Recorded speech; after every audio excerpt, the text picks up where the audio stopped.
It was on a whim the first time. I went, I did a, I did a musical. My first real kind of play was at University of Cambridge, and it was my third year, my final year there, and I had nothing to do in the summer. And then my girlfriend at the time said, "Oh, look at this! There's been a last minute dropout for this play, a musical for the Lion, the Witch, and the Wardrobe. You should audition." And I auditioned, and I got it, and it was hilarious. I mean, yeah, the it was a kids show, so it was a certain style, um, and it was the most happy I've ever been in my life, probably even to this day. Like one of the top highest moments of my life was I was just in Edinburgh. I had nothing to do except this show in the evening. I was an actor in it, and it was a full team, producer, director. So all I had to do was turn up and act, and it was just great. We went out, we had fun every night. We all shared a big flat together, and it was unlike anything I'd ever experienced. I actually had quite a, I don't know, I hadn't experienced a lot by that stage. I was 21, and I went on this theatre company tour, not tour, but a trip to Edinburgh, and then we brought the show back to the university after the run in Edinburgh. You bring it back to Cambridge and you show it to the students there because it was funded by the university theatre group, and they reviewed it and they went through, this actor did very well, and David was very, very good, and the very, very empathetic Mr. Tumnus, very, very good.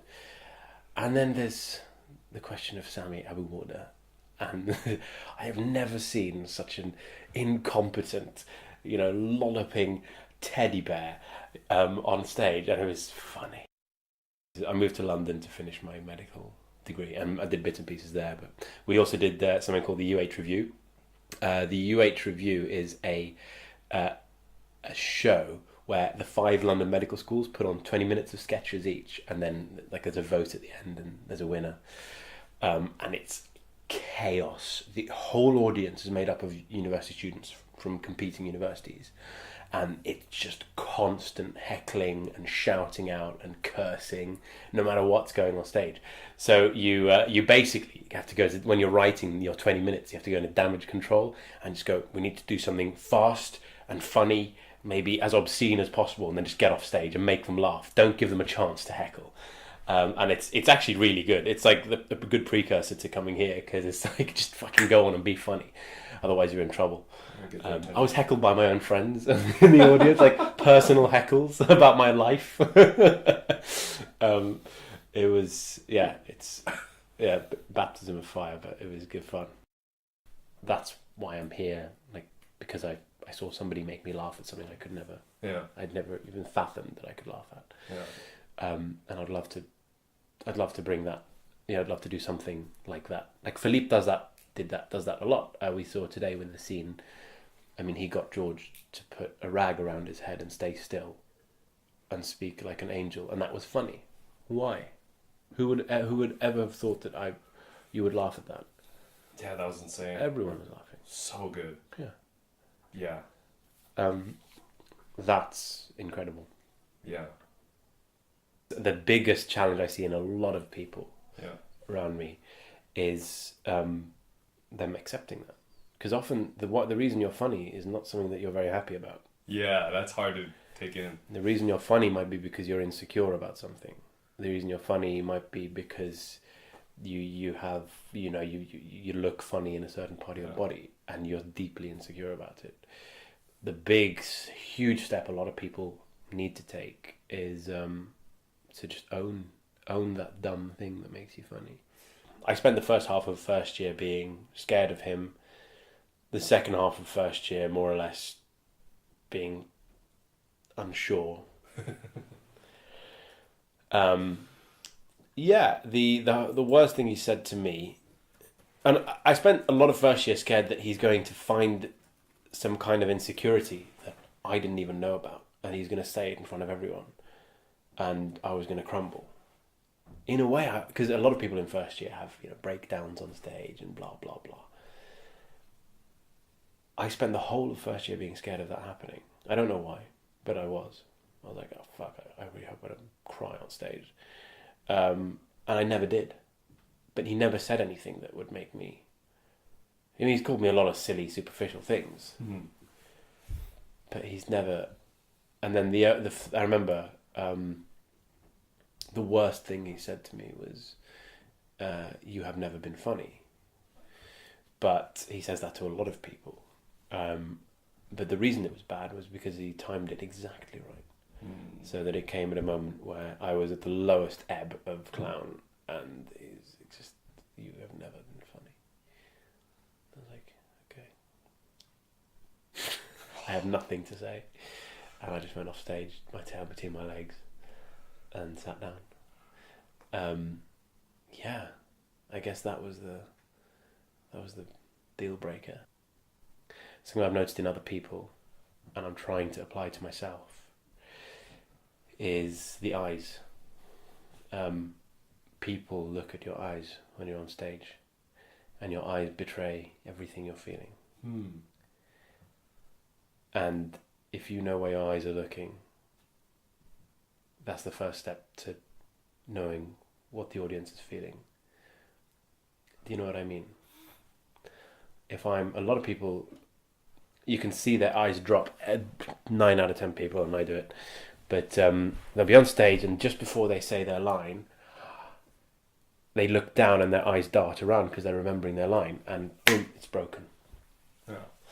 As just a small example, but that's one small example of what the eyes can do to a person, to a performer. And why I really want to develop that, really, I feel like I want to develop it for myself, is being in control. Because it's one thing to be in control of your body, and that's very important, being intentionally putting your body in certain positions to signal things. But I think your eyes are 50%, body is 50%, eyes are 50%. It's fascinating the things the body does involuntarily when it knows somebody's looking. When it knows that all eyes are on it, the things your eyes do, things that you would never do in conversation. Not involuntary things, yeah. I mean, obviously when somebody's on stage, the eyes, you will do unnatural things to demonstrate, but I'm talking about the involuntary reactions to being on stage. More often than not, it's looking down or to the side. One of my favourite moments was in melodrama. Okay. When I did a terrible job, and he said, "You sit badly, and you do all this, and you don't respect the audience."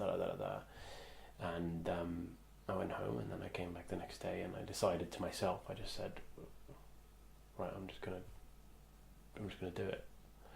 And I did a little monologue in Arabic, and he said it was good, and that felt good to go, wow, yesterday I was one thing, I was told I was bad, and more or less I was told why I was bad, and I've come back today and I've changed that, and I've done something different today, and it was much better.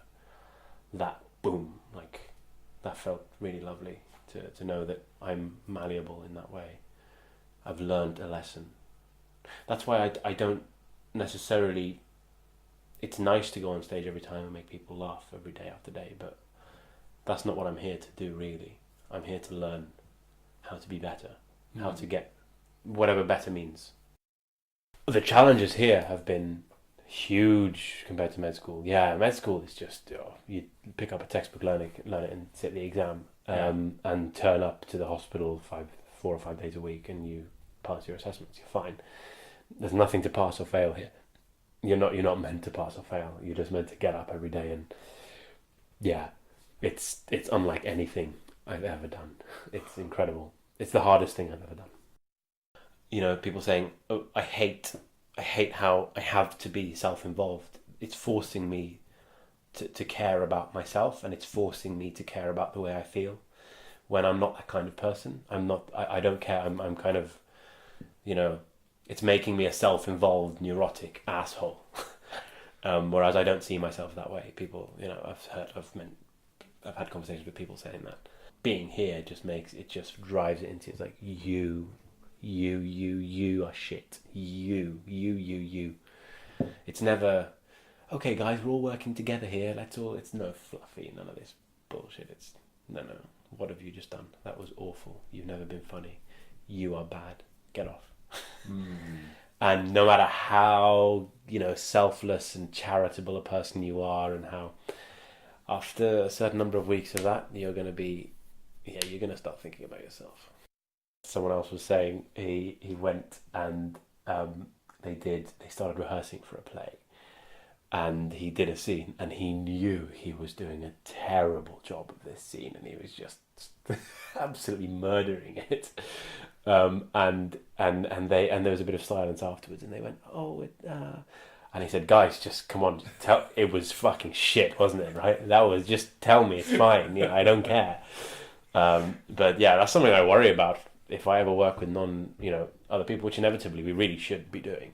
We do have funny experiences. I can't really think of any. Sorry, I can't think of any off the top of my head. No, it's all right. Most of them involve rectal examinations because they're inevitably prime comedy fodder. Yeah. Generally kind of maybe misunderstanding, language barrier in a rectal examination. You can always guarantee that's going to be hilarity. I'm not saying every rectal examination is comedy.